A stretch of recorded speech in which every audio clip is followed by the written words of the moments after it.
दिए गए घनाभ के कुल पृष्ठ का क्षेत्रफल ज्ञात कीजिए। यहाँ पर चित्र बना हुआ है एक घनाभ का और आपको लंबाई, चौड़ाई और ऊंचाई दी गई है चित्र में। इसका कुल पृष्ठ का मतलब है संपूर्ण पृष्ठीय क्षेत्रफल ज्ञात करना है। तो यहाँ पर आप लिख लीजिए, चूंकि जो घनाभ दिया हुआ है इसकी लंबाई दी हुई है 4 मीटर और चौड़ाई दी हुई है 2.5 मीटर और ऊंचाई दी हुई है 3.3 मीटर। सारी राशियां मीटर में है, लंबाई, चौड़ाई और ऊंचाई दी हुई है। इसके बाद इसका संपूर्ण पृष्ठीय क्षेत्रफल ज्ञात करना है। तो घनाभ का संपूर्ण पृष्ठ का जो सूत्र होता है, 2 ब्रैकेट में एल बी, बी एच और एच एल।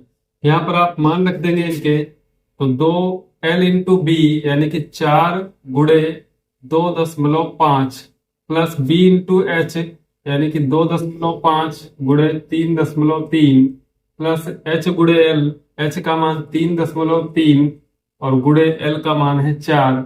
और चूंकि मीटर में है तो इसलिए मीटर स्क्वायर हो जाएगा।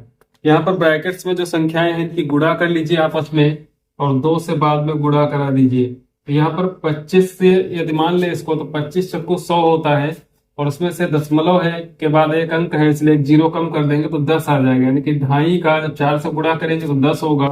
प्लस यहाँ पर 2.5 और 3.3 की गुणा कर लेते हैं तो यहाँ पर 3.3 और गुणे 2.5 तो यहाँ पर 25 से सीधे गुणा करेंगे, उसके बाद दशमलव लगा लेंगे तो 25 या 75 का 5 हासिल 7 आएगा। 25 या 75, 75 में 7 जोड़ेंगे तो 82 होगा। दशमलव के बाद एक और एक 2 अंक, यहाँ पर 8.25 आ जाएगा। तो यहाँ पर आप लिख लीजिए 8.25 प्लस 33 और 4 की गुणा यानी कि 3.3 और 4, 4 12 का 2 हासिल 1, 4 12 1 13, 132 आया।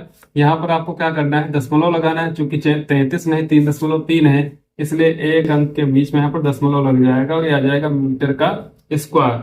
इसके बाद इनको जोड़ लेना है। तो 10, 8.25 और 13.2 इन तीनों संख्याओं को जोड़ना है। तो 13.2 दशमलव के बाद आप देखेंगे यहाँ पर 2 अंक है तो यहाँ पर एक 0 अपनी तरफ से बढ़ा लेंगे और यहाँ पर लिखेंगे 8.25 और 10। यहाँ पर कोई दशमलव अंक नहीं, दशमलव लगा करके 0 आप लगा लीजिए। इसके बाद 5, 2 और 2 का जोड़ 4 होगा।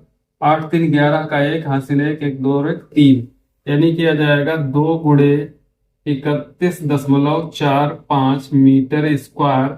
जब दूना करेंगे तो ये हो जाएगा 90.62 यानी कि 62.90 मीटर स्क्वायर।